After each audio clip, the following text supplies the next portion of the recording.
Hey, welcome to this week's Lifework Podcast. Last week we talked about thorns and thistles, and we were going to pick up right where we left off in that conversation last week. One of the things that, as I was reading through this and reflecting upon the different aspects that are here, it struck me in verse 18. Your work will produce thorns and thistles for you, and you will eat the plants of the field. Earlier, they were to eat from the fruit of the garden. Right. And now God's making them be vegetarians? And now they're pushed to the field. Oh, okay. See, so they're not in the garden anymore. Right. So you're not going to have access to that. That would be very much a punishment for me. Yes. Although there's a whole debate about whether or not Adam and Eve were vegetarians before the fall. That's another conversation for another. I'm sorry, I interrupted your We will thought. tease that out in another podcast because now you piqued my curiosity about that. But just thinking in terms of the context of their work has been affected by the fall. They were in the garden, perfect. I mean, beautiful. Right. What the garden must have been like is just beyond my ability to imagine, although I try. Now they're in a field. I once heard a guy say they went from gardeners to farmers, and I think that's very unfair to say that, because I believe farming is a noble profession and glorifies God, and I don't think it's appropriate to say that statement kind of indicates. But maybe that statement is saying that it became increasingly more challenging. How they're going about growing their food is different. I don't know exactly what it was like in Eden, but I kind of imagine it being like they walk into the garden and it's sort of like 7-Eleven. Things are just kind of coming up and it's conveniently there for you to take, and now no, you're sweating, your brow is sweating, you're having to do this hard work that you didn't have to do beforehand. Yeah, but we don't really know how long Adam was in the garden before. We don't, and we don't know what tending and watching over the garden meant, really. There are some people that say that all of Genesis 2 and 3 happened in one day. I don't know that there's a way of knowing that. That's just, that would just be a guess, but some people try to put it in that sixth day, or that seventh day. But now he's pushed out of the garden, and now he's having to produce from the field. Right. And you plant, and the things you plant aren't the only things that are growing. The thorns and thistles come up with it. In verse 19, you will eat bread by the sweat of your brow. So, again, how do you read the sweat of the brow? Was there no sweat or actual labor involved pre-fall?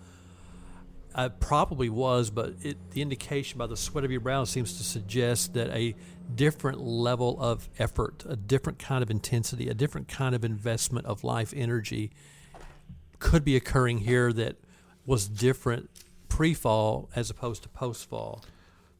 Well, I can't really unravel what Genesis 3 is about with the curse unless we put it in context of what the reversal of the curse is. Do it. And I think that's where you really kind of have to go, is this description from Revelation 22, where actually you could also bring in Revelation 21 as well. There's lots of things that are said in both places.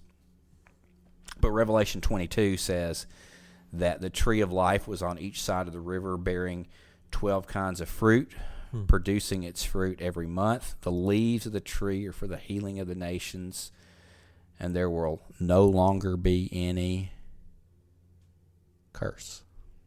Right? Yeah. The throne of God and of the Lamb will be in the city, and the servants will worship him. They will see his face, and his name will be on their foreheads. Night will be no more. People will not need the light of a lamp or the light of the sun, because the Lord God will give them light, and they will reign forever and ever. And again, there's other things that we could draw in from Revelation 21 about things that won't be in the new heaven and the new earth. The sea is no more. God's dwelling is with humanity. Death will be no more. He will wipe away every tear from their eyes. death will be no more grief, no more crying, no more pain, because the previous things have passed away. So whatever that Edenic experience looked like, I think we're getting close to that in the new heavens and the new earth, but I think it'll be even better than Eden. And from every indication, no pain, no suffering. It nowhere says, by the way, that there will be no work. It doesn't say. It doesn't even say there'll be. I think there'll be a restoration and redemption of the cultural mandate. But clearly, it will not be work by the sweat of our brow. Yeah. I was thinking as you were talking and reading out Revelation that the curse and thorns and thistles reality does affect the production, the things we produce from our work. But I also think it affects the satisfaction, the psychological dynamic here at play, that how we are satisfied by the work of our hands. And always second guessing, always questioning, a bit of unsettledness about what we're doing. Yeah. And where I've wondered about God's provision of manna to the Israelites in the wilderness wanderings, that they're really not having to work for that. What is it? I don't know. What is it? I wasn't there. Manna. In Hebrew, manna. It means what is it? Oh, well, there you go. What is it? Stop that. So, if he dies, he dies. yeah, this podcast This is brought to you by Rocky IV. Anyway, the third best Rocky movie. Anyway, the provision was not received with gratitude and thanksgiving. Is that part of the curse of the fall of thorns and thistles, that even the good things God brings to us and even the things that are gifted to us, our reception of them is a reception of thorns and thistles? Yeah, I think so. I think that's what's kind of driving Ecclesiastes 3 here, where the preacher says, and I quote, "I hated all my work that I labored under the sun." Yeah. It's pretty pointed. Because I must leave it to the one who comes after me. Yeah. And who knows whether he will be wise or be a fool. We could go on and on, but I think that there is a sense in which that broken relationship that we have with God now, that we won't have in eternity, that we won't have after glorification, is what shapes our perspective in our work. That it might be that work in heaven is just as hard as work here now, but we come to work through sin-colored glasses, if you will, that we don't always appreciate the good things that God puts right before us, and when we fail to appreciate the gifts that God gives us, we can be quite miserable. Ask Adam and Eve. Yeah. If he dies, he dies. Well, so, what am I going to do with you? I don't know. I'm feeling the futility of work right now. Anyway. I hated all my work as I labored under the sun. But I must leave it to the one who comes after me. One of my life verses, you're going to think this is a bit You really morbid. should put this on a T-shirt, though. Ecclesiastes 3:18. I'd probably... That should be the new Williams Works T-shirts. I hated all my work. Well. Some days they feel it, though. Some days they feel do. it. Because they're sinners, not because they're thinking the right way. But I'm sorry, your life first. I'm trying to talk. It's off the rails. This is why we had a lull, folks. This is why we had a lull. So you can only handle so much of me at a time. One of my, maybe not life verses, but a verse that kind of helps hopefully keep my life in perspective is Joshua chapter 1, verse 2. And Moses, my servant, is dead.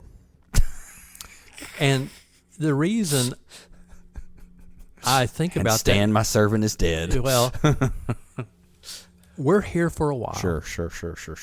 And none of us are irreplaceable. That's right. I mean, Moses, Joshua had stepped in. God had been preparing Joshua. And it really came home. I had a conversation with a dear friend who had been a president at another school. And he did this incredible work. And the school was revitalized. And it just good things. What a wonderful legacy. And then the person came in after him who had a different vision, which is perfectly fine, and wanted to go in a different direction. And it looked like, not a dismantling, but it just looked like a complete pivot. And that's part of, I think, an unintended expression of working in a fallen world, that we do good things. The Lord uses our work to do good things, hopefully gospel things, things that bring him glory. But there are others that come behind us that may take our work in a completely different direction, unintended direction. Again, that's what Ecclesiastes says. That's Who right. knows That's right. whether he'll be wise or be a fool? Yet he will take over all my work, what I labored so skillfully under the sun. This too is futile. Yeah. So we'll probably spend a little time in Ecclesiastes on this series. I do want to kind of bring this to a conclusion that is maybe encouraging. I think 2 or 3 takeaways from this is, number one, we have to acknowledge the reality of the world as it is. It is a fallen, sin-sick world still under the curse. Right. And secondly, it is clearly communicated, clearly pronounced by God that one primary expression of that is going to be in our work. Right. We cannot be oblivious to that. We have to live with that reality in the forefront of our thinking. And that shapes, I hope it does, expectations and expressions of our work. But third, we are working this side of the cross. Jesus has come. Mm-hmm. Jesus has died, was buried and raised on the third day, ascended back to the Father. Now there is redemption. The reality of the offer of redemption and hope. What do we want our listeners to take away? We work in a sin-cursed world. It's a reality we have to be mindful of, but Jesus can even redeem our work. Yeah. Well, there's a phrase that we use in theology a lot that might be helpful for thinking about that, and that's the phrase "already, not yet." Yeah. And what that basically means, y'all, is that God has saved us. God has made our lives better. We're already part of God's kingdom, but we're not yet fully saved in the sense that we've not been glorified. We've not been completely sanctified. At least I haven't been. Maybe you have. I think we've given evidence of that today in that podcast. And we are still waiting for the redemption that's going to come when Jesus comes and sin and death are no more. So we live in the already part of our salvation, looking ahead to the not yet. And I think that's true of our work. Already we found new purpose. Already we found a reason to keep on working, but we've not yet gone to our final destination for work. Yeah. We don't have our final job yet, if you will. In a sense, not only is creation groaning, but we are too. Oh, absolutely. And even absolutely. In our work, yeah. we've grown That's for right. God's redemption. That's right.